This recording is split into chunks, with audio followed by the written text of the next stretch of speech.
Ayan din napunta kay kuya no. Nag-chickas ako ni kuya ako sa gi-explain kay marag magduwa-duwa gid sila dawat sa relief goods. Kaya wala ba sila kailas sa ako no. Pasingsimba ko na ay something ang atong gipanghatag nga relief goods. So ana gid so ako gid to explain gid sa auntie gamay din ha nga pinalit niya na sa Princetown gaina kay nagpromo ang Princetown so dagantag na palit. So ayan ni dawat gid si kuya no.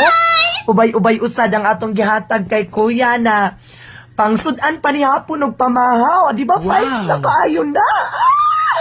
So, busog na, dami ng pamilya, mabusog na tanan. So, grabe, fights. Ay, explain yun ako sa iya, guys, oh. Ay, mga auntie, explain yun ako, makita ng resibo nga. Sa Princeton na sila kay nagduha-duha, gid sila dawat sa akong gihatag. So, and best in explanation, gid sa auntie, gamay din ha, ano, sa dapat tulo diya sa ubos, mga auntie, nagpaabot. Ayun, gitawag na ko ikaw. Sorry, dool mag-isa.